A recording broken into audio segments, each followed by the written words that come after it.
Welcome to Dark Mode, the podcast that brings you sage advice from two technology experts. And that's not just what we call ourselves, that's what our moms tell people when we hijack other YouTubers' studios. I'm your host, Luke Miani. And I'm your host, Noah Rubin. On this show, we take questions from listeners, attempt to answer them to varying degrees of success, and maybe even have a laugh or two along the way. And today, I think we can increase that laugh quota because we have two very special guests here. Don't look so ashamed there, Sam. I want to go home. Okay, well, Sam, you you just matter. got here. You I just wanna got go here. home. I'm going to address the guest with the most subscribers. Jonathan Morrison, thank you so much for inviting us into your lovely space and for having the most subscribers out of all of us combined. What is it like? Multiple times over. I strive to be more like Sam, honestly. No, Oh, no. don't do that. Don't do that unless you want to get canceled. I got canceled by an Android user today. Did you see that? I did see that. Yeah. A British one at that. Yeah. I'm not hitting great in the UK right now. Your numbers are tanking over there. Yeah. Anyway, thanks, Jonathan. I'm very, very happy. Thank you guys for having me on the show. Oh, yeah. I mean, you kind of just came on here. Yeah. Didn't really have much of a choice in the matter, but we're happy to have Thank you. We'll make it Thank work. you. We'll make it work. Okay, thank you. We'll No. allow it this one time. Okay. So Jonathan, I got to be honest. You're one of the reasons that I started doing tech YouTube. Damn. Back in the day, I started my channel in high school back in 2015. I was watching Team Crispy videos. Whatever happened to Team Crispy? Dude, that is. I was. Yeah. I think that's a my question. I'm gonna grill you. Why are Marquez and Austin and Judner not here right now? They should be behind us. Yeah, I mean, nothing ever happened, I think. We were just kind of friends growing up, and I think we maybe got labeled as a group, I guess, but it was just friends. Yeah, there was no club, no clique, just... It wasn't like an official thing? There was no card, see. no Sunday meeting. It was just friends growing up on What YouTube. about a Friday meeting? Occasionally. Okay. See, I knew it. I knew there was one. Yeah, honestly, it was just we kind of grew up together, and that was really it. Dang. And Austin still makes videos around here, right? I'm pretty sure. He is in a new place, I believe. Yes, we were gonna go and crash them and do a podcast with them as well. You know, we just kind of travel the country and do podcasts with everyone we find. But I think they were out of town, unfortunately. Wow. Yeah. Last time I was here, I ran into Austin in the hallway, and I was like, Oh, that's right. "Hey, I'm Sam," and he's like, "Hey, we're like rapping right now. Like, we gotta go." And then somebody else was talking. I was like, "Oh, this man is like cool. That's awesome." Because we used to joke in high school. I'd be like, "Hey guys, it's Sam," and people would say, "Oh, you sound like him." And then I was like, "Oh, but Austin's cool." So that's the you used to distinction. say, "Hey guys, it's Sam." Yeah. And people And said I would- that you were I- like a yeah. discount Austin. Did you say that to like people that you didn't know, or did you like every time you saw your friends like, "Hey guys, this is Oh Sam"? no, that's so bad. It was just on YouTube. Luckily, Okay, I sheltered myself. Okay, that's at least forgivable. That's all right. yeah. Now, you were talking about getting canceled earlier, which I think brings me nicely to the event that could have been. The event that could have been. I think we kind of expected that we were going to have a little bit more to talk about with potential Apple products incoming, but I would submit to the group that the lack of anything could actually be a positive thing when you're talking about, you know, if someone is looking to upgrade and you're looking at these new MacBook Pros. I think the fact that we're not getting it now potentially maybe means that it wouldn't be an M2 based system, hopefully. Or it's a bigger jump than it was from just M1.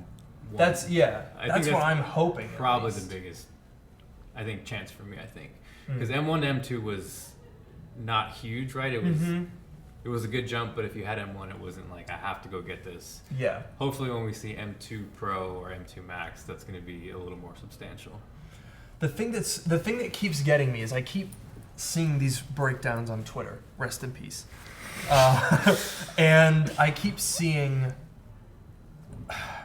some people are convinced that M2 Pro will be 3 nanometer, the new process. Yeah. Some people are convinced that if it's on 3 nanometer, it wouldn't be M2 Pro. It would be M3. I guess the question is, would Apple split a generation that is at least numerically continuous over different manufacturing processes. Because I honestly don't know that I would see them doing that. So you think it stays the same? I think if an M2 Pro, Max, Ultra, whatever, do happen, I couldn't see them wasting a new process with the same nomenclature. Do you know what I mean?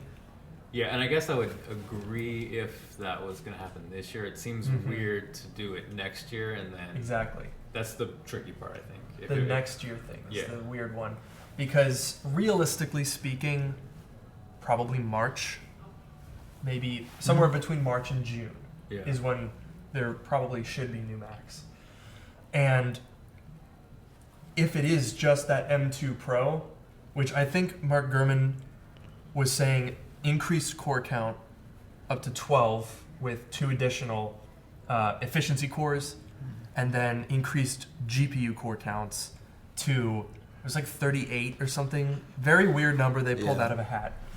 But increasing the core counts a little bit, pumping a little bit more juice through it. It doesn't seem like the M2 core itself is super different. It's mainly just, a binning difference and just a clocking difference. Right. And so I think if you did that, people would be underwhelmed. Waiting a year and a half after the M1 Pro to get that spec bump. I don't think anyone would be making that upgrade. M1 Pro to M2 Pro. Yeah. What do you think, Noah? Yeah, I think, going back to what you were saying before about like the, spanning a different, multiple processes on the, with the same number. At the end of the day, it's all marketing, right? They can call it whatever they want. They can call it M2. They could skip to M4 if they want. Not that they're going to do that, but it's all marketing. It's not like a technical kind of thing. But I agree that it would be weird because if we saw that M2 was like a pretty small improvement, and then you see M2 Pro, M2 Max, you'd expect that those would probably also be relatively small improvements. So it would be weird that they would, not save that big improvement and just call it M3. Yeah, I mean, we talked about this on a previous dark mode episode, but I think that there will never be an M2 Ultra chip. Because, like, when you're talking about a MacBook Air, when you're talking about an iPhone, when you're talking about the entry-level MacBook Pro, having those be every year makes sense to me. Okay. Right? Apple, for the longest time, has done annual or sometimes twice a year updates with spec bumps to the Mac. But the high-end stuff, the Mac Pro, even the Mac Mini and the iMac, have skipped years before. Because, like, if you're buying a 2019 Mac Pro, you're not in the market for whatever one comes out 1 year later. That's just not really how those machines tend to operate. And so I personally would see it as, with the Ultra chip, skipping generations makes sense.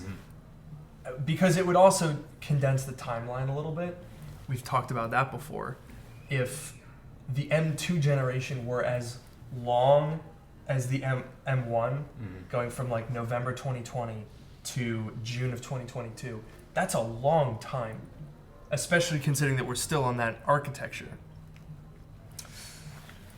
But I guess I'm gonna say, well, then what's gonna be in the Mac Pro? They're not gonna do an M3 Extreme. that's what I think. But M3 is not coming until 2024. They've already missed that 2-year transition. We know there's not going to be an M1 Extreme. Like that's come out as like they had it and then they had it. Yeah, they had an M1 Extreme and they're like, no, not yet. I think they're just going to do I think they're going to do the exact same thing. I think it's just going to be, we're going to get the M2 Pro and Max in March. I think at Dub we'll probably get the new Mac Pro with an M2 Extreme or some, and maybe that'll be on 3 nanometers because it's like a. That's what we expected this year, and instead they went to a new generation.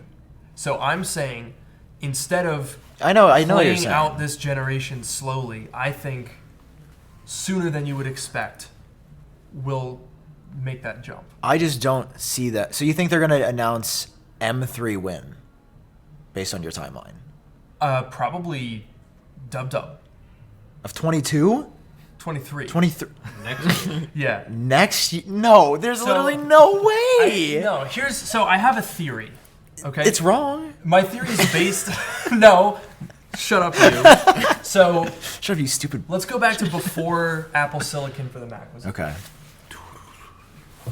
With the iPad, you had some iPads would use the A series chip, and then they introduced the X. I think that started with the iPad 3, with the A6X or the A5X. It might have been Somewhere around there. Yeah. Yeah. So once you get to like 2015, 16, that time period, they skip generations. There is no A11X. There's no A9X. There might be an A7X. I honestly can't remember that far. I don't think there is. But the X chips skipped a generation, and I could see that working with the Mac. An M every year at WWDC. It rolls out how it will, but you don't necessarily need the Ultra and the Extreme every generation, because that would just drag everything out so long. You'd be on 1.5, 2-year cycles for every single generation. I think it would just be too I much. see what you're saying. So you think then Apple Silicon would be in a 12-month cycle? For the basic chips. Yeah. Yeah. I think it's going to be 18 months, which is exactly what we got Could with be. M2. But I would still. I think maintain- M3 will be March of 24 at the earliest. Could be. That's my opinion. What are we betting? What are we throwing down? Yeah. What? There's a lot of speculation going out here. Yeah. Any thoughts? Yeah. I Sorry. don't think it's crazy just with the way Apple does things to just throw M3 out next year. Right? It Right. seems It's possible. they got a lot of mileage out of effectively the A14 core, the Right. Firestorm and the Ice Storm core. Those have been around since 2020. A14, M1, still more or less going on now. It's in every single Apple product, that core. Apple Watch, also A14 based. I don't know. Because the Apple Watch chip is just to cut down. It's just efficiency cores. Even the HomePod, Really? that core is in everything right now. Wow. So I could see. I think 2023 Apple is going to want to be aggressive. I would imagine that's the same. This whatever is coming up next is almost certainly going to be used in the VR headset. All right. Segue alert. Are we going there? Segue alert. I'll rest this case. We can talk about VR because I Yeah. am actually unironically very excited for. No, me too. I was talking about this before the show that I'm kind of I got the MetaQuest Pro because John Prosser's the worst and made me try VR, and now I kind of love it. And I mean, first of all, have you guys used VR? What is your familiarity with virtual reality? So my first time using VR was at an auto show in 2013. Okay. They had It was a Toyota. They had the new Corolla that was coming out in 2014, Okay. and so they had this VR thing where they had converted a Corolla to be the controller. So you use the wheel and the pedals in the car, Okay. and you had the VR headset, and you were driving around. Terrible. Mm-hmm. Absolutely terrible. I mean, Yeah. it was clearly a bad program. It had no weight to it. It was supposed to be for driving instruction, but it felt like Mario Kart. It was terrible. But the VR itself, those were early days. It hurt my eyes. Mm-hmm. It was very pixelated. I was counting the subpixels. I did get a chance to use the HoloLens. I think that was 2016. Big improvement.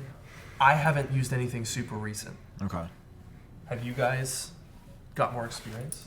Not a ton. I think everything I've tried, it's cool. I get the appeal. I'm definitely more fascinated and interested in AR versus straight VR. Yeah. I agree. And sometimes I just end up not jiving well with something over my head where it's just a motion sickness thing. But I think, for sure, AR is much more compelling to me than just straight up VR. Yeah, I think the big thing for me with VR is just being closed off and having that weight on the front of your face. I just can't do it for long periods of time. Yeah, one of my roommates has what's like the $300 Oculus Quest 2. Oculus Quest 2. Oh, He that's he very got it popular. pretty recently, so he has that Meta Quest 2. Yes. And Oh God. I tried that. And it was cool because he did this like it was like the wireless streaming, like it streamed from his PC like wirelessly to the thing, and like whatever. I tried out a couple of games. I went in VR chat for a couple of minutes. It was cool, but it still just seems so gimmicky to me. Yeah. Just like I agree. I guess if you're using it for like a gaming thing, you can play games in it. But like I can't imagine watching a movie. As much as it would be cool to have like a virtual movie screen, I can't imagine having this thing on my face for 2 hours watching a movie. I don't Okay. know. That's true. 2 hours. So let me validate what all of you have said, which is like the Okay. Meta Quest 2 does hurt. You can still see some of the pixels, and it's not great. But there's something about it that I've really fallen in love with, and I don't know. The more that I've spent time in VR, there was just we were joking earlier, like just playing VR golf with the boys. Like they had mini golf in VR, and you're just like talking about life, and you're like hitting little golf balls, and you like look out. It's so realistic to where when you are in it, you will be on a ledge, and it will feel like you are about to fall over. I mean, like there is that level of immersion. So then I got the Meta Quest Pro, which is like it's like $1,500. It's like 3 times the price of the Meta Quest 2. Yeah, that's a And that's a steep. Yeah. It's like it looks better, it feels better, it's lighter weight. It's got worse battery though. It's got more AR stuff than VR, although admittedly I haven't touched it. And it still kind of hurts my head. Like it's heavy up there. So Yeah. like I'm not saying that like you guys are missing out on the thing that's here now. The more time I've spent with it, the more I've seen why I think Apple doing something with it is going to be such a big deal. Because we've seen the renders of how it looks like it's just going to basically be a strap around your head and then something on the front. And I am incredibly worried that it's going to be heavy because like that's the thing about the Meta Quest 2 is like it does actually hurt. It's not comfortable, but the enjoyment that I get out of VR golf or VR ping pong is actually worth it for a short period of time. I wouldn't want to wear it all day or live in VR, but I'm excited for the Apple VR headset because I think it's going to have some light AR stuff. I think doing like FaceTime in a room like this, like we'll be able to be in emojis at a table in VR. That's terrifying. That Yeah. does not sound appealing. I don't like that. I think you guys look really cute as emojis. I mean, yeah, but like, obviously, but like, Obviously. a bunch Obviously, of I'm like hot. disembodied giant heads sitting around Yeah. the table. I don't know. Yeah, no, it's gonna be super disjointing, but I'm ready. I'm gonna do a podcast in VR. We'll have to get the gang back together. We'll have to get the same gang back. Yeah, See, yeah. I'm But- with John though. I think AR is where it's at. Oh no, I was leading into saying this is obviously just a step until we get these. Yeah. yeah. Like Yeah, no, in exactly. 2020, people say 2025. I think it's gonna be 2026. Apple's If gonna that. come out with these, and they're gonna be like, yeah, GG. Like, because I tried some Nreal Air glasses. They were a sponsor, and they were cool. Like, it was actually legitimately cool being able to basically AirPlay content from your phone to being in front of you. And yeah, I mean, definitely just this conversation when we're just talking casually, if we mention a product, how like a spec sheet could come up, or how much RAM does that have? Oh yeah, there was no A7X. I mean, if it was like taking like your to have, voice like, in, yeah, like it just information. without interrupting without let me check. What was that person's name? Like being able to overlay that in real time. I mean, I feel like that'd be that pretty would game also- changing. At what point do you not like get distracted though? Like, Yeah. What a shit show that's gonna be when everyone's just like veering off into their own. Yeah, Oh, yeah. no. Yeah, because you're talking about this in like a seamless way. Yeah. Which is what Yeah. which is what all these companies want you to think their like home assistants are. But really, everyone is like, no, shut up, Alexa. No, I'm not talking to you, Siri. All right, So my- you're gonna be sitting there talking to yourself like a crazy person. My second grade because idea. your glasses are gonna be showing up like. You're gonna talk about, oh, have you guys been to San Diego? And then your glasses are like showing you pictures of San Diego, and you're like, no, I don't want to see that right now. And realistically, you're gonna have to use gestures to control them in some amount, right? Well, it's not gonna be telepathic. So you're gonna be sitting there like, no, I don't want that. Go away. Something that's gone under the don't know. radar, I think, for the VR and AR headset is Apple is working on a ring.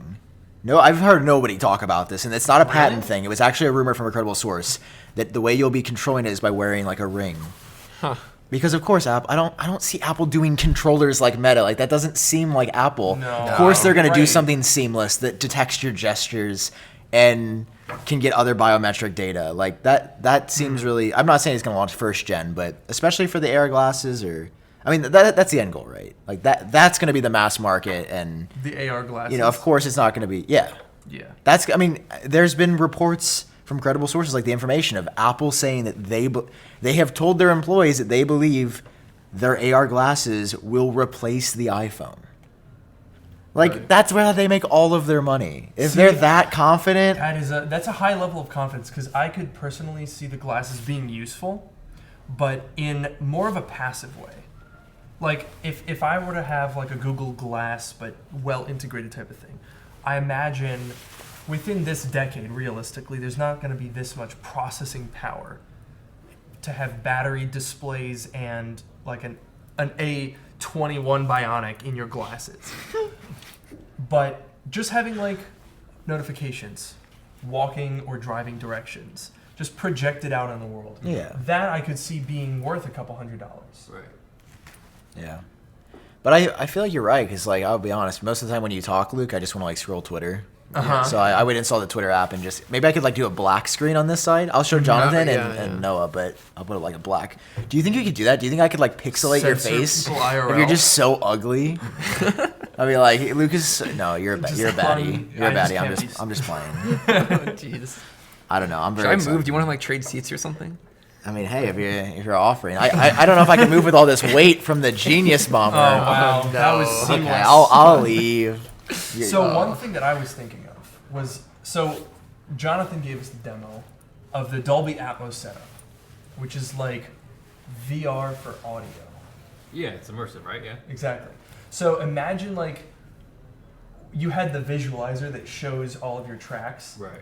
Imagine if you had that interface Right. in an AR experience Yeah. where it's not on your screen, it's physically there. Right.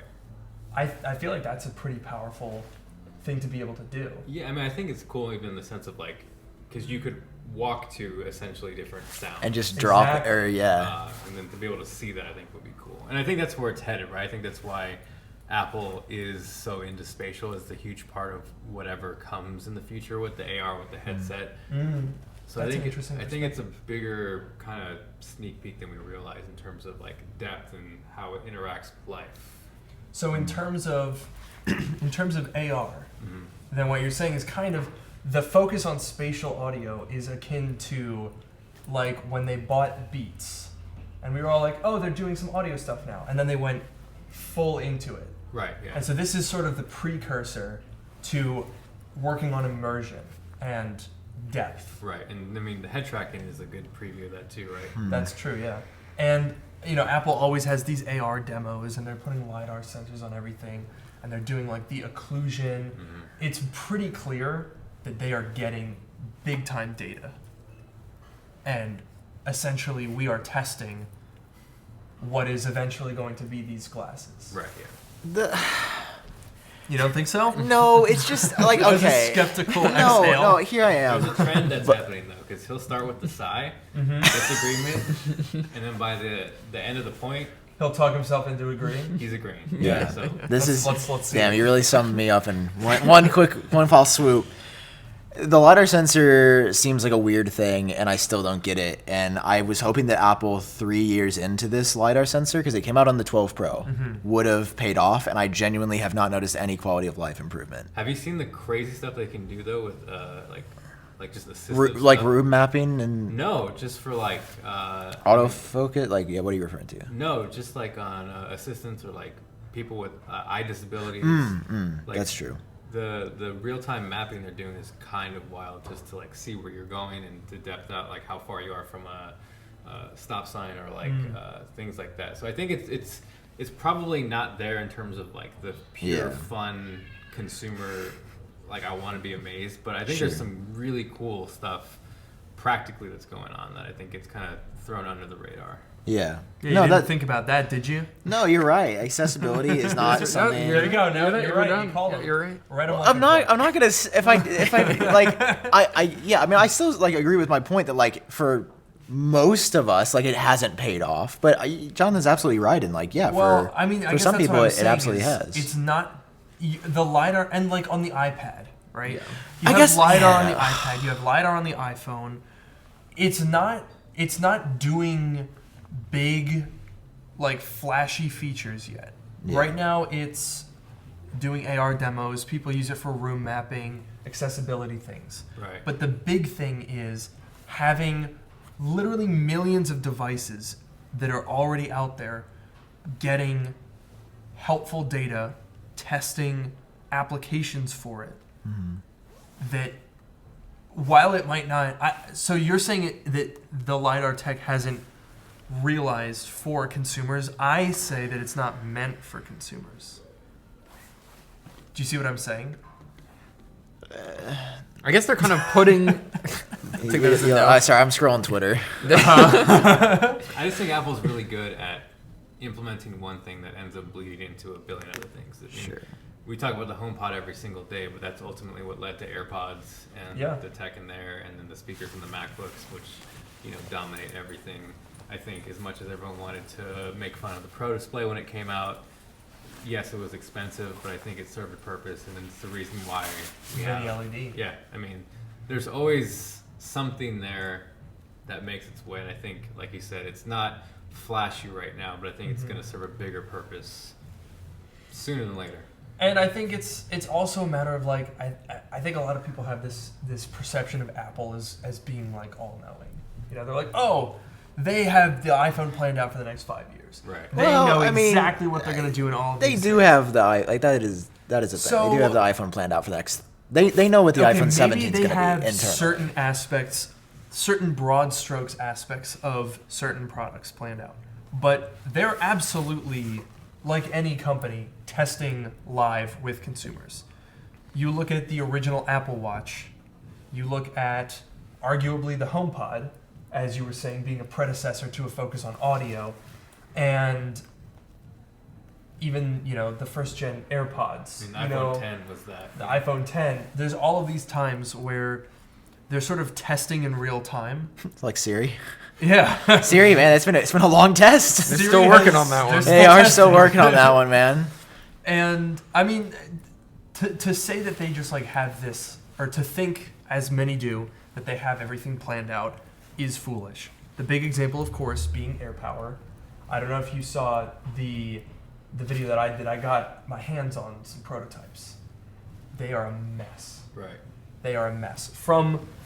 And we dated them to right around the reveal, which was 2017, right? September 2017. Yep. So by September 2017, AirPower was being controlled by a third-party chip, not Apple Silicon, that cost like $80 Dang. for this controller module because they could not get it to work. It had 45 Qi coils. Wow. There were rumors, I don't know if they're true or exaggerated, but there was apparently a rumor that one of them like caught fire in the factory and like. Oh, I thought it was in an employee's home. Oh, that Next- was next to another their one. bed. Yeah, no, there were many reports of melting electrical fires and just Yeah. big infernos with AirPower, and obviously it wasn't going to go anywhere. It needed 60 watts just to Really? charge a phone, Wow. and then obviously what was it? 3 years later, MagSafe came out. Right. Completely negates the entireness. Just put a couple magnets in it, and you're done. You don't need to do all that engineering. Dude, MagSafe, people sleep on MagSafe. MagSafe's like the coolest thing that Apple's brought to the eye. I think I tweeted this like a while ago. Really? You Yeah. think it's the coolest? I think it's one of no, think about it. Sure. Let's let the gallery laugh. You guys, you've had your laughs? Yeah. Listen. I left for two along the way. Yeah. We're gonna up it. You're gonna Yeah. have We're allowing. Okay, this. okay, hear me out. Okay. MagSafe it's one of the coolest Apple innovations they've done. It's a very Apple thing. It's actually useful, and it's a good quality of life improvement. Like being able to put a battery pack on the back of your phone, that was not possible. Having it line up perfectly. Now, I definitely have some criticism with like the strength of some of the magnets. I have a feeling it's like that because there was the heart pacemaker issues with the 12. Where they Yeah. were like, so I think they're like, we can't really up the magnets. We can't really be doing too much here. But folks. no, like being able to stick things on the back of your phone, being able to stick it on a car or have it perfectly line up. There's a MagSafe battery pack I've been using that it's actually cool. Like, it's not a gimmick. I also miss 3D Touch. I feel like 3D Touch falls into that same wave where Yeah. Android never copied it, just like Android has not copied MagSafe, but it's actually a good thing that I feel like should get copied. I could see that. Actually, when you mentioned car, I think it would be interesting if there was MagSafe in a car. Like built in. Yeah, because a lot of cars have those wireless charging pads that are just like out in the open, and your phone's just kind of, it's like rubberized, but like if you slam on the brakes or get in a car crash and it detects it, or maybe doesn't, then your phone's going flying. Yeah. And like, and my dad's car, my dad has the brand new Audi Q4 e-tron, their like mass market electric EV.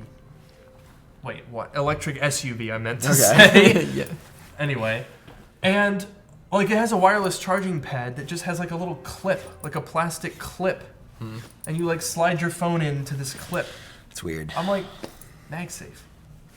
Yeah, that would be nice. I've always wanted a MagSafe mount for my bike. Yeah. Just stick the phone. I do not trust the magnets. Oh God, There's no way I would trust never it. do that. But just imagine, like, you just stick it on there, because like my mount, I like stick it, I like open it, stick it in, and then I put the 4 corners over, and it's like a whole thing. And I'm like, that would be so nice. Yeah, my bike might be a little rough. I wouldn't do it, but if it were strong Wait, enough. so that's why they haven't done it yet. I Who know, would but do I'm, that? But I'm saying if it were strong enough, if the magnet were strong enough, if it were Yeah. safe enough, then I would love that. I don't Is there know a way that to any make- amount of strongness of magnet would. I don't think any strong magnet I would be comfortable with. I Oh, guess. I I think think I would need to be- see it. have be, you never like, seen the, on like, there, you know what I mean? The giant magnets, bro, those hit different. Do the Industrial size magnet. You've never been want an industrial-sized magnet in taken your up by phone. an alien in the Sahara Desert with a No, I magnet? haven't. Just me, How is Just it? you. You Jonathan. can even use magnets and not some other force. Dude, I'm an AI. Yeah. What? I'm first of all, 100% magnetic. Are you? Yeah, I was like, are you magnetic, Sam? Is that what you're telling me? Yeah. No, I'm not. People actually run away. I have like the negative magnet where I can see Noah's already like Yeah, it's working. distancing himself. Oh gosh, this is actually why Sam and John are on opposite ends of the table, because they've met before, and so like that. The that tension. force there. Yeah. It's a little heated. Well, guys, great podcast. Wait, you know what I just realized is I have no idea how long we've been recording. We've been I have no going idea. for half an hour, a little bit more. Oh, you could check that. Well, I just know we started a bit before 3. Oh, you have forethought. Yeah. No, wait, you just ruined the fact that this isn't live. Oh, my we started- God. we started at At 8, 6? 9, No, we're 5, we're on the West Coast. 6 o'clock. We started at 6 o'clock. Oh on the dot. man, I sure do love right now Jonathan, being what do you want to 6:27 talk p.m. about? You're the special guest. Yeah. Me? What's been on your mind? Yeah, what what's do you up? want to talk about? I don't know, man. I mean, I like the new AirPods. Oh, yeah. Mm. I was an interesting thing talking about like your point of I think people think everything is always mapped out. I always think of the Final Cut story where Oh yes. Steve Jobs wanted it out, and that's part of the reason why it was so feature stripped when it launched. Was they needed maybe like 6 months to a year more, wanted it out, and then that became the Final Cut without multicam and everything that everyone destroyed for a while. I think it hurt Final Cut for a while, but yeah, I think it's pretty hard to make things, and Especially with the timing. You have a couple studio displays around here. yeah. Do you agree? I don't know if you've seen the theory. This is, dude, I swear to God, I'm sorry. I've said this theory so many times, but I want to hear your thoughts on it. Okay. I firmly believe that the studio display was not going to have the panel that it does. I fully believe that Apple was going to do a mini LED panel. We know Ross Young, Our who boy. is impeccable in his track record, has been talking about that for a year before it came out. Yeah. This 5K, 120 hertz mini LED panel. I think that panel just was not ready. And so they had the entire thing already developed with, it's got an A13 Bionic in it. It's like an entire iPhone 11 in there. They have a perforated power supply PCB with embedded capacitors. This like incredible amount of engineering. And then they put the same panel from the iMac. Weird. So I think they couldn't get the mini LED panel ready. Mac Studio's got to come out in March because we're doing M2 in June. Mhm. So we're just gonna. It was $19.99. Just chop $400 off and use the panel that we already have. I don't think that's out of the ordinary. I don't think that's crazy, just with the supply chain and Mm-hmm. all Yeah. the madness over the past 3 years now. That's true. Yeah, I mean, if anything, that's probably a big reason why, if that's holds any weight. Yeah. Yeah, I think Tim? the biggest thing is the studio display is good. It's just expensive. Yeah. Yeah. And that's why I think it's so expensive, is because the 5K panel Mhm. clearly doesn't need that much hardware. It's been an IMAX for 8 years. True. You can get these converter boards on eBay. Granted, probably a little more janky than Apple would ship. Yeah. But I did it this summer. They work 5K. It emulates all the system settings and color profiles. You can do P3 color. You can do all this stuff on these little $100 eBay boards with like a 12-volt barrel jack powering it. Yeah, but no one wants to do that. No one wants to do that. So, yeah, Unless you're understandable, unless you're me. Yeah.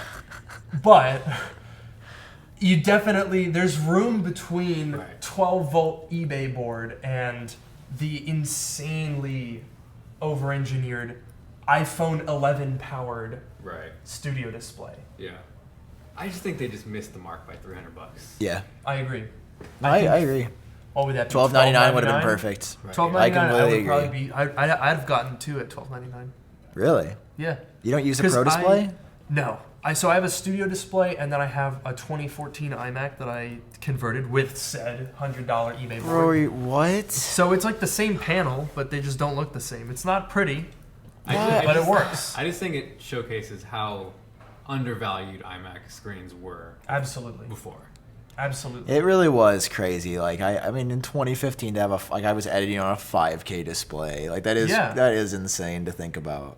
But it was still LCD. I mean, Because I think that was the other criticism. Is Yeah. like, bro, it's 2022 and you're gonna release like the same exact But the panel. problem is there's really not a lot. Anything that's- Directly comparable. yeah, Yeah, that's the thing. There's nothing. You talked about that in your video, right? I mean, in general, right? Yeah. There's not there's just not anything close. And Yeah. it's panel. Like I'll still take a good LCD over a, losing resolution. yeah. Yeah. No, that's fair. No, agree and I with that. think I would agree. And I know you, I remember watching your video on the original 5K iMac. And that was like one of those things where it's like, okay, this is like game changing. Yeah. And I think it did go underappreciated because Right. the 27-inch iMac especially was probably the best value Apple product Ever. for Yeah. 7 straight years until Apple Silicon came out. Right. Yeah. Because, for less than $2,000, you got a good, high-end chip commensurate to the time. Right. You got dedicated graphics that they usually pulled from, that were, higher end than the more expensive MacBook Pros. Mhm. You had upgradable storage Dude, and RAM. Everyone shit all over the 2025K iMac. I remember that. Yeah, because it came out after the Apple Silicon announcement. Right. But it was a great machine. It was, yeah. I bought it. I loved it. upgraded it. You can upgrade the freaking processors. Yeah. That was the best product. I had 4 of them for my channel. over the Jonathan, years. is the trend towards hefty criticism of Apple products in the community right now, is this a sustainable trend? Or is that audience that is clicking on all those videos that are working, are they eventually going to burn out? I don't know, man. Because I've been That was fascinated. a very sloppy transition. I just want to back up. Oh, we there were and- talking about he said everybody shit all over the 2020 iMac. I guess so, but you Okay. kind of just kind of threw on him the weight of is tech YouTube sustainable? Thoughts? No, not tech. I'm saying the current trend that I and others that everybody's sort of noticed. Sure. I just was curious from your perspective as somebody that's has been focusing more on music and is getting back into tech now, but I feel like you've had a perspective to sort of see it from the outside. You know? Yeah, I This is mean, true. I don't know. It's easy to hate on stuff. I think we tend to forget how good mostly everything is these days, and that's the problem too, right? Is we've talked about it before, right? It's people who were upset from M1 to M2, And even myself, like with an M1 Max MacBook Pro, it's like I found myself not needing to use the Mac Studio. You know, do I want a new M3 chip? Do I want a new M2 Pro? It's like, yeah, that'd be great, but I personally haven't found myself needing more. Like it does, it's crazy how good the 14 and 16. Absolutely. Yeah. You know, Oh, those are some of the. I think the current gen MacBook Pro is the best generation of MacBook Pro. Oh, Full yes. stop ever. Yes. Yeah. in all- I think they're probably top 3 products Apple has ever put out in history. right. Oh yeah. Yeah, I mean the Like- small form factor with actual graphics power. I mean, that's the thing. It's been the best laptop I've ever used. Oh yeah. I just think we get in that period where we just want more, and you know things are so incredibly good these days. It's rare that things are not good, right? And there are, you know, Apple is not perfect. I mean, the iPad situation was weird. We should talk about that. Yeah. So you did you? So yeah, and- okay. I know that you did your usual tweet where you're like, bro, the new yellow is so pretty. It is. Find a part of that statement that's false. The Hater? statement. It's ugly. It looks like piss. It doesn't. It's beautiful. No. You have clearly no design taste. The other colors are good. The yellow looks like piss. But do you like the iPad as a product? I'm gonna just gloss over that and not let you. So yeah, so my opinion on the iPads, because I did not make a hate video on the new iPads. I didn't make a hate video. You literally tweeted out, if you want to see my rant, click on this timestamp. A rant. Okay. That- you were saying. What is a positive rant? I love this so much. Yeah, This- that's your you've never video. done that. You've never. Shut up, bro. That's it's honesty. Okay, look. We're getting look. a little heated here. So, to your point earlier, the constant negativity. Yeah. I think it's interesting that we then talked about the MacBook Pros because no negativity there. I don't actually believe that Tech YouTube is broadly too focused on negativity. I think as Jonathan was pointing out, everything has become so good that we have to nitpick more to find fault. And so when people try to make a video and cover things that they don't like, it seems more petty. Because you're not noticing like, oh, this device caught fire. That was the big problem. Now your thing is like, oh, this camera's a little blurry around the edges. When stuff is so good, you're noticing the small details. Yeah. I will When say a phone though, catches fire, you don't have time to care about the camera because it's on fire. the thing is though, it's like a trend that sucks is people who wouldn't normally use Apple things. No. They have- Yeah, broadly. They have to jump on them. In those you don't want to cases, miss out on the Apple views. And I think when Yeah. you don't use something and then you try and use it, it's going to be weird to you, right? So that's, Absolutely. I think that was probably my only frustration was like, it's like, hey, if you use it, cool. But if you're going to make the video because you feel like you're missing out on views, you're never going to give it its chance. You're saying like Luke Miani, who doesn't use iPads in general, then makes a video hating on the base iPad. That'd be kind of a weird situation to put yourself in. Oh my to get God. 300,000 views on a product you'll never touch. Yeah, I agree. did- I think I that was a reviewed weird it. video for me. I'll be honest. Look. I'm just hating to be a hater. Yeah. I think you had very valid points in your video, but I definitely disagree that I do think I see tech trending that way. So and my people point are that I being was trying to make okay. is that I don't think, like, you're definitely right that people are like trying to be negative to get clicks on it, but I don't think it's like every person is like doom and gloom about everything and they're just looking for things to hate on, because in the cases of the MacBook Pro, it is very hard to go on YouTube and find videos of people like making toxic MacBook Pro stuff where they're like, I hate this sucks. Yeah. That's just not really there. So I think the criticism, I agree that it is sometimes nitpicky and people that aren't using stuff that they normally use and are confused because it's not something they're used to. Right.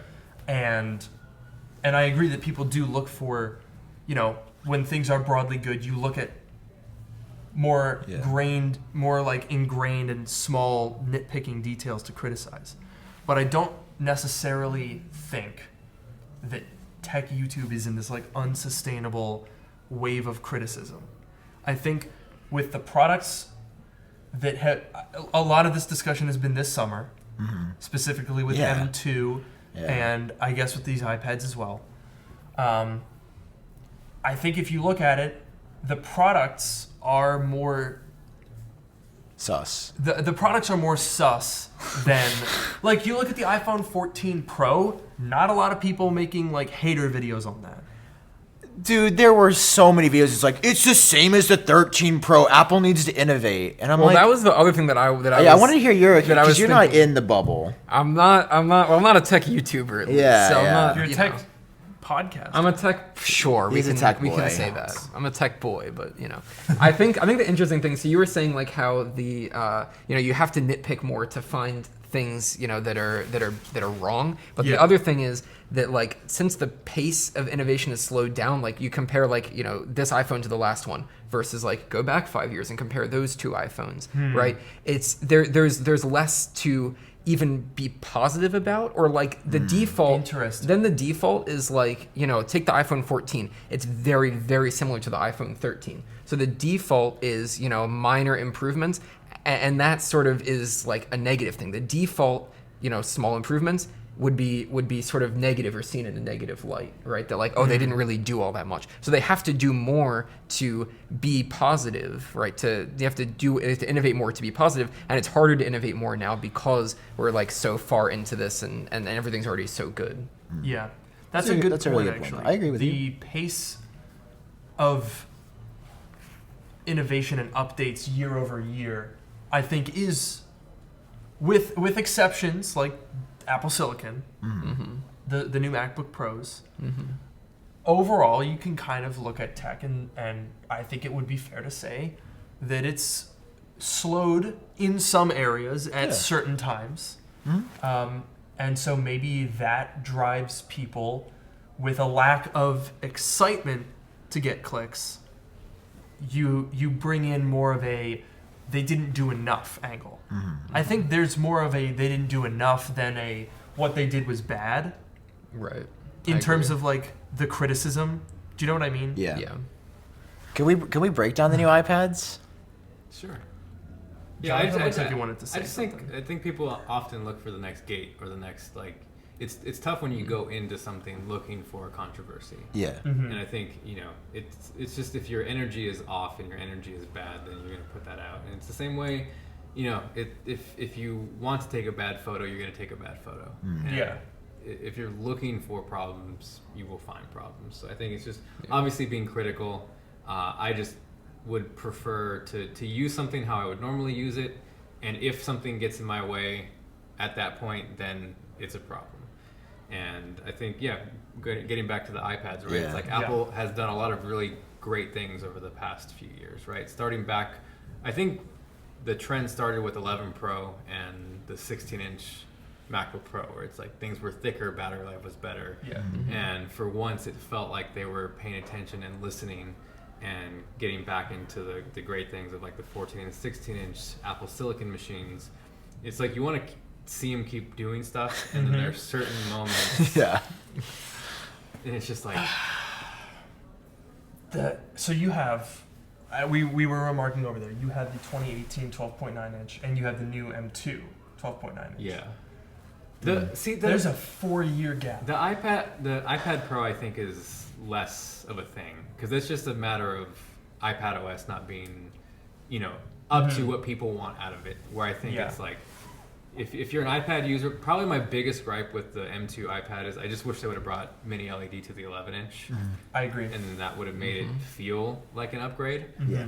But I think the problem is, it's getting back to his thing, is like they've just been so good for so long, and people just want more out of iPad OS. Yeah.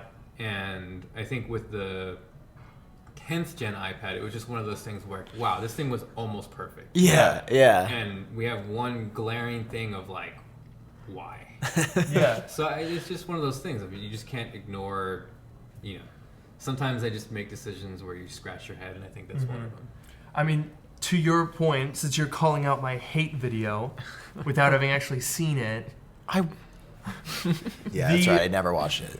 the iPad. You live in my walls? Me too. So the 10th gen iPad like you said, So it was. I think it was one number off from being perfect. Right. If they had changed that 449 to a 349, Or $3.99 even. or Yeah, even $3.99 $3.99 would have been okay. But it's just the amount of sacrifices that are purely a marketing thing. Right. Like, they're clearly in no trouble spot in terms of margins. Right. The iPad Air, the iPad Pro, even the base $329 iPad. So when they had this iPad 10, I was like, okay, this is finally the time where this design, which is now 4 years old, gets to trickle down. It slowly made its way to the iPad Air, and now it's finally time to get down to the base model. But the problem was they didn't commit. They were like, okay, we're not going to laminate the glass or give it reflective coating, so it's going to look really bad, like ruin a perfectly good panel. And then, we're going to give it single band Wi-Fi antennas, so it can't even crack like 100 megabits per second. We're not going to bother, we're going to ship them a dongle to use the 2015 Apple Pencil with a USB-C port. And by the way, we're going to make that USB 2 speeds. Like, they just made it cheaper so that on a spec sheet, the iPad Air is better in every way. When realistically, what I would have done is just kill the iPad Air. It's too close to the iPad Pro anyway. Yeah. And just do a $400 tablet. Or even just do the iPad Air at $449. This is where the iPad Air should have been. Right, yeah. Yeah. It's too crowded. There's too many iPads. Yeah, there's iPad definitely... iPad Mini, iPad 10th Gen, 11, 12.9. Why are there 5 iPads? First of all, kill the iPad but Mini. 3 MacBooks. Hate the iPad Mini. Oof. I've said this since day one. Harsh. And for everybody that doesn't know my argument, I think one, the software doesn't scale properly for such a small display. I agree. That's true. And it's actually hilarious because they added an option to scale the software at different resolutions in iPadOS 16, but only if you have an M series chip. Oh, So for some So reason, why- apparently the chip in the iPad Mini is not powerful enough to scale the resolution of the software. That's just silly. It's just one of those silly Sure. things where I'm like, you guys are being goofballs. Let's get our like. This is why I want to be CEO. I just want to be like, you guys are goofballs. Try this again. Like let's figure this out because some things like Jonathan brings very good points up about supply chain and with the iPad maybe there was some supply chain things why they couldn't get as many parts for certain things. I don't know, maybe. Right, but it's like a software thing, dude. You can put something that you already built on this thing on this. It was the whole controversy with Stage Manager back over the summer about how they were like, oh, the 2018 iPad Pro can't run it. Oh, I can't do it, bro. It's And then not they had powerful they had enough. conflicting information on their own website about how it was supposed to work. And I've said this so many times, and I say this to Apple with so much peace and extra love. I'm like, you can just talk. Like they shoot themselves in the foot by being so guarded and trying to be so specific and get this perfect PR message out. Yeah. Rather than just being like, hey, you know what? You're right. It is kind of weird. It doesn't work on the 2018. Let's take a look. Instead of like, this was designed specifically for the M1 chip that has this swap on. Like, just be like, damn, yeah, y'all right. or be like, y'all right. We ain't gonna change it. This is what we're gonna do. It would be so much more meaningful if they were just straight up about what they were doing. Same with the iPad. Be like, yeah, because I've heard rumblings of like, if you're in a press briefing with Apple, if you ask them about the Apple Pencil, this is John Gruber. I didn't hear rumblings. John Gruber said this openly on his podcast. He was like, yeah, it sounds like there were just a lot of Apple Pencil 1s in schools. But Apple didn't say that in the marketing. Yeah. They just said Apple Pencil 1 with dongle. Why don't you say in the page, we'd especially design this for all of the schools or people that already have the Apple Pencil 1. That's a reason. But instead they don't say it, and then we get angry at them because we're confused, and it's not our job to do Apple PR. It's Apple's job to communicate effectively, and I feel like they've been struggling communicating effectively, as has been evidenced by the past 6 months where they've been flip-flopping on decisions and having extra criticism than is even fair. I also don't buy that excuse. I think they're like, oh yeah, the education market. We wanted to make sure that they can keep using their Apple Pencil. It's very clearly because they moved the camera to the spot where the Apple Pencil terminal is, and they couldn't fit it. Well, yeah, we didn't even talk about that. That's really amazing. obvious that's why the case. But then they didn't do it on the iPad Pro. Yep. No, probably because they didn't want to kill the Apple Pencil terminal there. Yeah. So I mean, okay. Oh wait, so you're telling me that Apple couldn't just move a. So This seems like I've heard that the terminals there. You can't. Look, Okay, I'm not Sam, an engineer. you're gonna have to see. I'm not an engineer, but I'm like gonna have to pull this up because we talked about this. The iPad Pro, if you look at an X-ray Okay. of it, the Apple Pencil terminal on the side is really, really big. Of course, most of these are like wallpapers, so it doesn't show it. Here we go. Look at this. Okay. You guys cannot see this, but just imagine an iPad Pro. Look at how much space that takes up. that does seem like a lot. Why don't put it on the left or right side of the device? Speakers are there. So Then left and redesign right the side- terminal, guys. You had Look, like That's what I said. We talked about this a couple weeks ago, and I was Yeah. saying this would be the perfect chance for them to do an Apple Pencil 3rd generation, and then make the Apple Pencil hover thing, Yeah. right? Call that a 3rd gen improvement, and then they just have, if they like split, instead of having it right in the middle, if they have one here and one here, and it's double magnet, so it doesn't like spin around crazy. Hire this man. And then call it 3rd generation. There you go. That's what I said a couple weeks ago. Amen, don't know. brother. I don't think that's a bad take.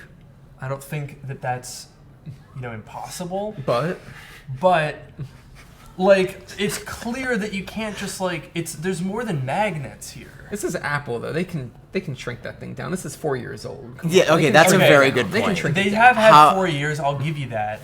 But I think the it's- clear reason is that the new iPad Pro redesign wasn't ready.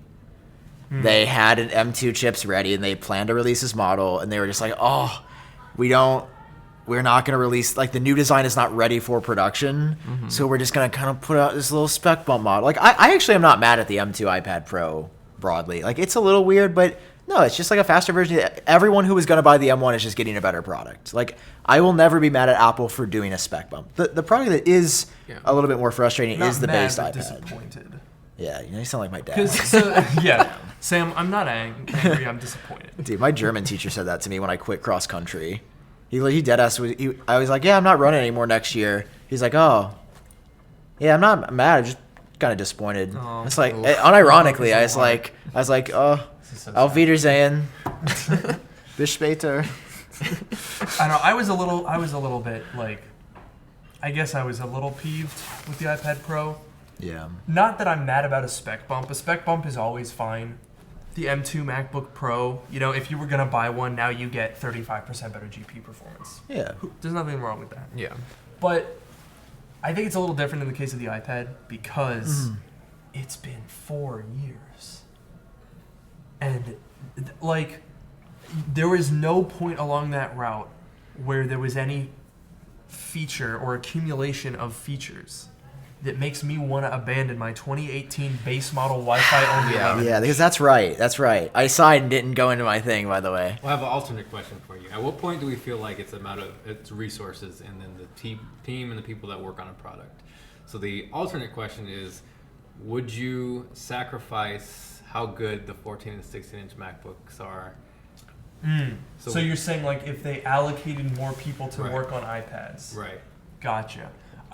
Personally, I wouldn't, because I am much more a Mac person than an iPad person. Because I was thinking it too. It's like I feel like I have touched an iPad less because of how good the The MacBooks Mac are. has become. Yeah. But I agree too, right? It's like a year or two, fine, but we're getting to the point where we need to see something different out of iPads to where. And the other thing is, there's not really a lot of competition in Yeah. the tablet tablet market, so market they at have all. nothing to push them right Yeah. now. Same with the watch. It's giving Intel 2017 energy.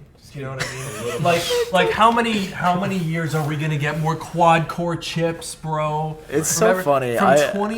From 2011 with Sandy Bridge. That was a real 2012. name. Yeah, those were Sandy the Bridge. Sandy Bridge, Yeah. Ivy Bridge. Dude, no wonder they left Haswell, Intel. Broadwell, Skylake, I remember KB that. Lake. All of those generations from 2011 to 2017, they were all quad-core hyper-threaded chips. There was no competition. There was nothing to push them. This is a big reason why Apple left Intel. It was just like, oh, another 14 nanometer chip. Wow. Yeah. And not to say that the iPad situation is analogous, because that's like obviously much bigger, but Yeah. 4 years of complete stagnation is great for those who bought the 2018 iPads like us, because I have not spent a dime. Yeah. Yeah. See, But- I've bought every generation since. Wow. Wait, Wow. so you bought the 2020, the M1, and now the M2? Yeah. Wow. So you did the wrong thing. I know, and I had the 2018. Okay, so you bought all 4? I've had every iPad Pro since the 2017 10.5 inch with the 120 hertz. That was a good one. And the reason I use an iPad Pro is mostly for the screen. The 120 hertz is that's why I'm so excited for the next Pro Display XDR. Is that's why I love the iPhone 14 Pro. And I know, I want promotion on everything. it's incredible, and it's not even like Apple's necessarily special. Like their software definitely works really well. It's just I've realized how satisfying. It's probably like activates more chemicals in our brain or something. Yeah. You got me. Yeah, they got me. The brain chemicals, they juiced me up. Dude, they I'll do. admit it. Oh, I'm roided out with the 120 hertz. Oh, God. Yeah. No, I mean, you're not wrong, though. But yeah, I've bought every generation, not because I needed it. It is like I do use my iPad Pro a lot. Now let me back up. Like it's not like I've gotten the use of the upgrades. I'm trying to think genuinely now that I'm like saying this out loud what I've actually used since 2018. Oh no. Because yeah, it's the same pencil. The processor I don't do anything intensive with. You keep your Magic Keyboard and just swap the new iPad onto it. Yeah. Oh, I mean the Magic Keyboard in 2020 was actually. Oh wait, but does the Magic Keyboard work with 2018? Yeah. Yeah, I used it with mine. That's why the Wow. Magic Keyboard. The is Magic expensive Keyboard- as heck, Okay, but it's worth it. okay. And that's one of the other reasons why I was mad at the base model iPad, because they you- locked it out of that. Did you the whole use- thing? The whole thing that was really, really good about, especially the 11-inch and the iPad Air and the way that works together, is you can buy that Magic Keyboard, which is admittedly $300, 350. $350. You can get them used for like $150, which Okay. is a good deal. But you can do that. You can have your 2018 iPad Pro that came out before that even existed. Works. You can get your iPad Air 2020. Works. And then you can say, oh, now I'd like to step up to the M2 iPad Pro. You don't have to get a new keyboard or pencil for any of that. That's great. That's an ecosystem that works well. Yeah. The same is not true with this base iPad. Yeah. Because you got to go and buy an old 7-year-old pencil and this non-cross compatible case. Why are you smiling, Jonathan? No, yes. When he said 7-year-old pencil, you had a little smirk. That was the sub. My therapist told me that's your subconscious talking when you smile. Oh, no. Like that. No, Did I do I'm just something saying, sometimes wrong? like, man, it's not worth getting stressed out over. I know, dude. I think it's because we are. I will declare I am clinically insane. I've been diagnosed, Oh, jeez. so I will get freaked out about all this stuff. And as you can see, my reactions, I go from 0 to 100 and then back to 0 instantly. Like, I'm a very excitable person, and Jonathan's just clearly a well-adjusted human. Yeah. I get it. No, he's It's pretty cool. definitely. We're gonna get there one day. I hope.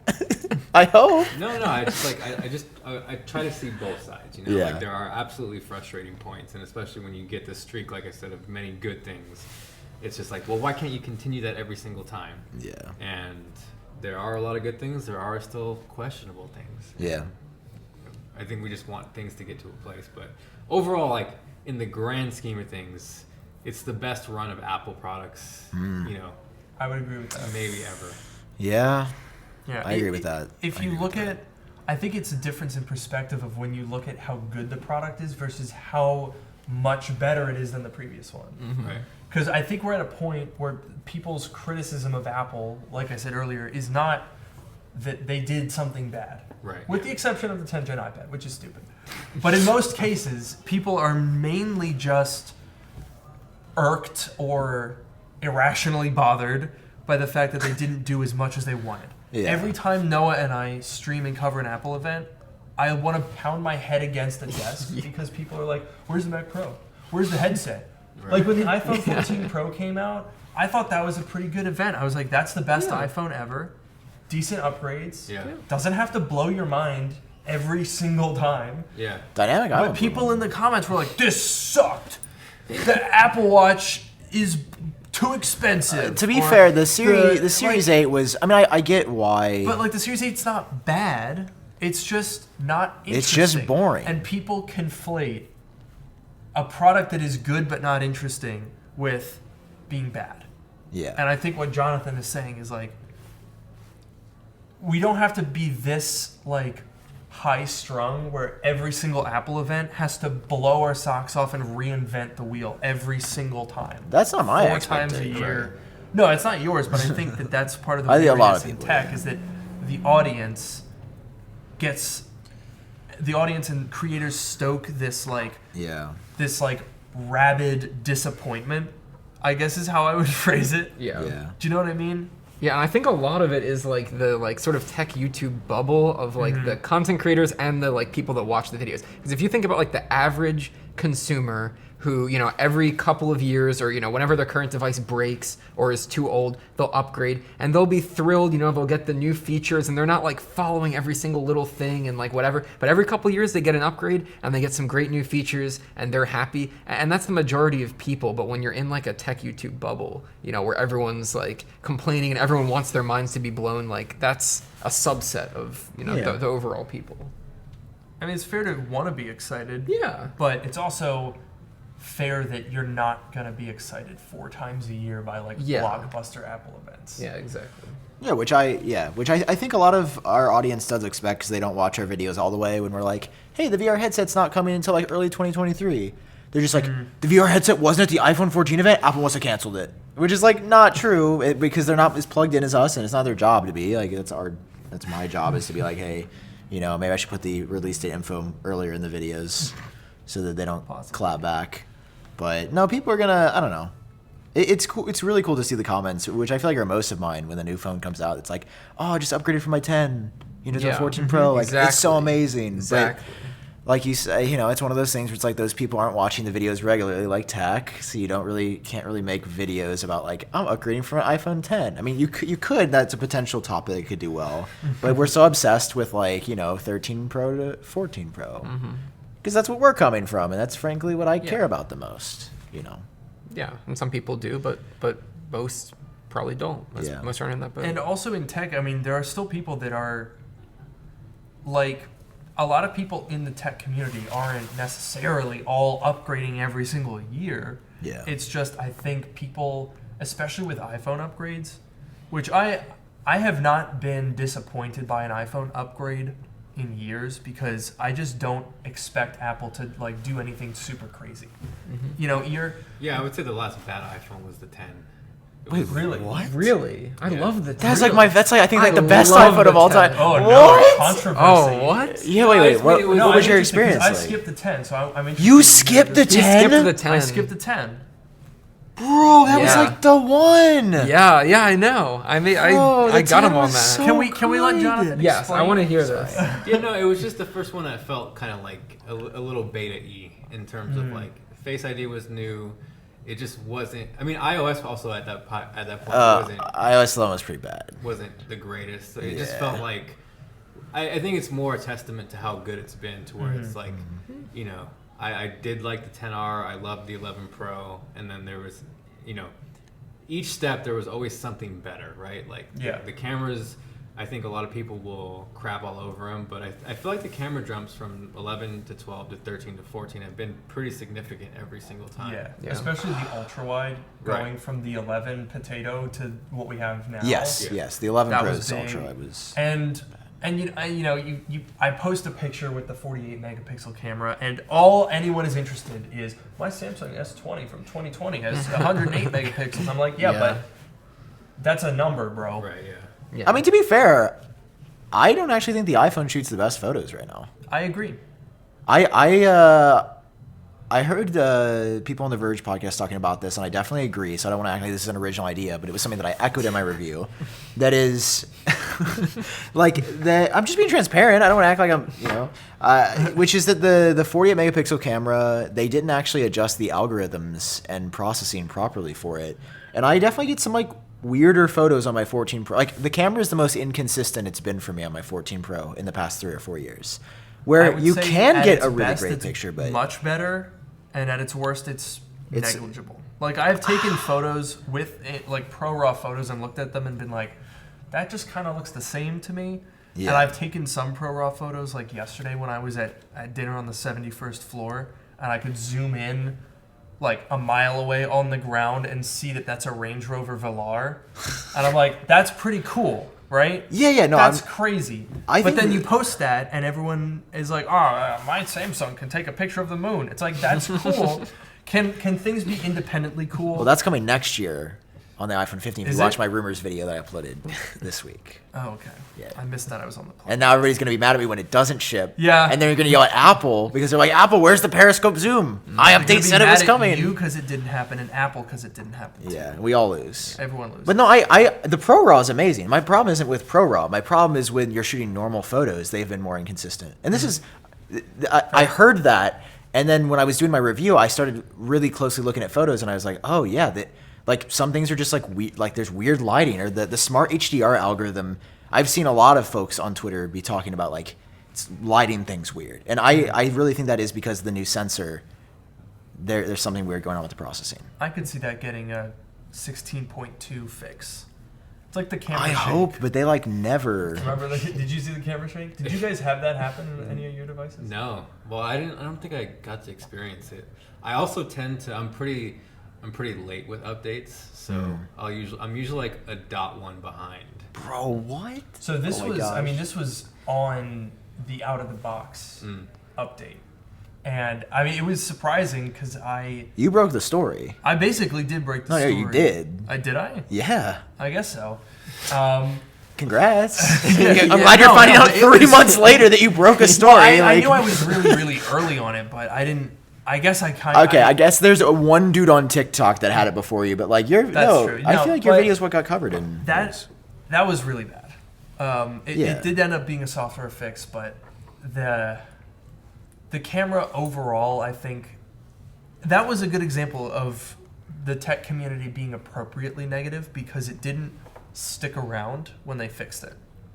Like, I think that was criticized because obviously it's a little silly that your brand new phone out of the box was like it was loud and it damaged the sensor and we couldn't focus. My The only phone had to get swapped out, and people were like, "This is literally like stupid. This is ridiculous." Yeah. But no one's talking wa- about that anymore. It wasn't widespread. It though. wasn't.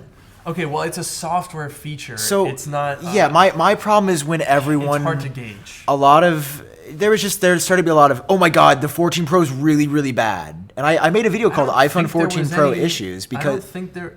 I did not see any videos that were like, "Don't buy an iPhone 14 Pro." People said this is bad issue. I'm talking about in the Get your phone comments and like in replaced. social conversation. I saw a lot of, oh my god, Apple's ridiculous. Their quality control has gone down so much. Yeah, they need to fix. My opinion is like, yes, this needs to be fixed. But if there is an issue, it's not like Apple's going to see this and be like, oh yeah, your sensor's totally scratched. Sorry, like Apple just doesn't have a track record of not taking care of problems. And number two, it's not. It was such a small group of people. If this was happening on 1 out of 100 iPhones, oh my god, that's a completely different story. This was happening on 1 out of, we don't even know how many, but it wasn't a lot to the Okay, point well, where to be fair, when I saw coverage, I was like, this is silly that we're covering this. Like, know about it, check if your camera's doing it, move on. To be fair, I think the reason that it was a small group is because it was caught really early. Because Potentially, sure. if they were able to fix it with a software patch, then it's not necessarily like certain iPhones are affected, Okay, right? that's fair. A software bug impacts everyone. It's just down to whether or not you're experiencing it. Yeah. And it was something that didn't happen right away. It wasn't like we took the phone out of the box, turned it on, and it started going blah, blah, blah, like it was. It's. Can you show me what was the camera like? Blah, blah, blah. Like there were literally. Like we would shut it down, turn the phone back on, and then it wouldn't do it, and then it would start doing it interesting. again 20 minutes later. Like it's a software feature, so I wouldn't necessarily say that it didn't affect that many people. I would say that it didn't manifest on as many devices as it would have if it wasn't caught really early. Okay. Because it's the type of thing, it's right. Is agree. that fair? I And agree. then people aren't talking about it anymore. You have really warm they hands. Fixed it. You have very leathery hands. Yeah, they're very dry and cold. you sort of feel mummified. I'm Yeah. a little alarmed. Jonathan, Noah, you guys, what is it like? Describe your happiness. What is that like? What? What? And just like, what is it like to like? Do you want to know? Like, you want to know what it's like to be happy? Yeah. Like, you haven't experienced it for yourself. No, I'm working. Luke and I feel like Luke and I are just tormented by tech. I'm not very tormented. I'm just I like, feel like we both get wound up. Maybe just me. Am I projecting? I get really Maybe wound a up. little. I get wound up. And then it turns me leathery and mummified. you're mummified by tech. Oh no. Yeah, just try and enjoy it. A lot of good stuff out. It's a good time, man. We're having fun. We had fun on this podcast today, wouldn't you say? Did Dude, you have fun? We amplified the laughs. Yeah, we had a lot of We good upped the laughs. It got a quota. little heated occasionally, but I think we, You know, I I think got we did a I good get a little job. wound up. Sometimes when Luke It's okay. speaks, I see red. I understand, but I think we did a good one. You Did a know, good job. thank you guys for having me. Yeah, It of was great to course. have you, even though you weren't intended to be here. You just sort of showed up. I did kind of invite myself. Yeah, a little bit. I've had you on Genius Bar like 4 times. You're not gonna invite me? You've been on dark mode before. Like once. Yeah, that's That's all only you that's need. 50%. 50%. Eye for an of- eye. Old Testament. Anyway, thank you.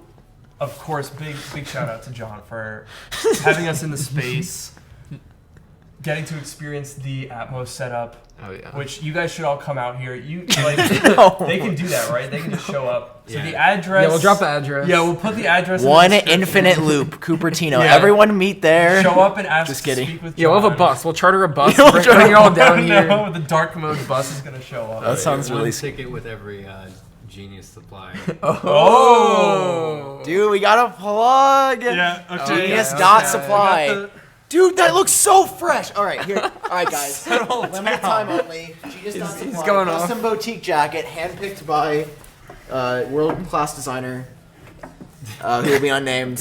And it's really sorry. It's really great, guys. Anyway, John's gonna get one. That was a very good plug. I think you I'll get owe you one, though. John more. I think you owe him royalties. Yeah, for no that. adapter needed. So No, actually, you can actually use this with the second generation Apple Pencil Yeah. too, which is really great. wait. I have a closing question for I your feel like podcast. if that's not a feature point on the website, it should be. No You dongle should needed. absolutely Yeah, put that no on there. dongle. All right, needed. what's I what's like your that. rate? What's your hourly rate? Works with second gen. Are you in consultancy? That's really smart. That is really good. We'll talk after the show. We'll talk. Yeah. What is everybody's favorite dongle to close? Mine is the classic USB-C to USB-A. I almost forgot mine on the trip. I gotta think about that. I do. That's a good one. It's a I have classic. the only ones of those that I have are every time Google sends me a Pixel phone, it comes with their I think quite well designed USB-C to A, and I use those all the time. I have like 7 of them. Over Apple? Does Apple make one? USB-C to... Yeah, just the normal white one. You know the little I white don't boy? have, I don't have that. I only use With the fat Google one. USB-A end, and then the skinny USB-C, right? Yeah. What do you still adapt? Yeah, I know. That's a weird thing, right? You'd think a lot more accessories. So my label printer, my... He's got to ship the bombers. Bro, this is a hustle. I gotta make enough money. Your label. My scale, my postage scale. I'm sensing a theme. Yeah. Okay. There was something else actually recently on a trip. Oh, my Samsung microphone. I had to XLR it last time because I didn't have my dongle, and it was again a USB-A. Okay. Okay. I adapt things more often than you might think. Yeah, well, you do a lot of old stuff. This is true. I do a Yeah. lot of old stuff. Yeah. Jonathan's living in actually have- 2035. The thing that blew my mind a couple months ago was when I adapted C to A, and then I was like, the future is here. Yeah. Like that That's a was sin. that was like I Yeah. literally took a step back and I was like, whoa. I don't like that. I'm adapting C to A. Yeah. This is crazy. Wow. So what's your favorite dongle? Yeah. Does it have to be just like a single port to port? Because I have this like big dock thing that has like a ton of ports on it, and just the one single USB-C, and you just dock it in there, and you turn it on, and everything, my backup drive, my monitor, every keyboard, mouse, whatever, everything just works. And I love those, permanent desk Is it setup. the Anker 563 USB-C 10-in-1 Yes, you docking know. station? Yes, you know what it is, of course. Sponsored by Anker. They definitely did not sponsor a video of mine like a week ago for that exact product. Okay, well, I bought mine. Yo, I've got Yeah. a sponsorship Paid for with them mine. this month too. Yo, what's up? Let's go, bro.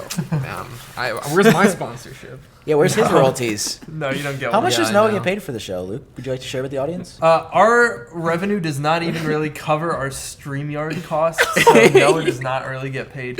Look at this. This is a charity, really. Really? We do this for the It's a audience. charity. We don't do this for personal gain, unlike you. Dude, I don't even. You know what? You got me. You got my ass.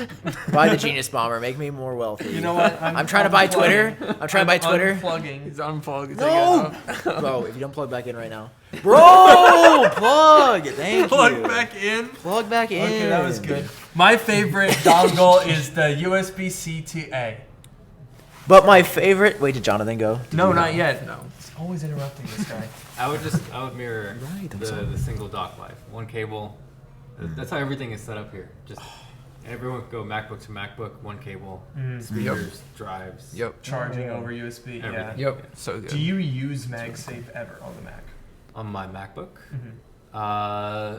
I don't because I end up being docked most of the time. Yeah. Yeah.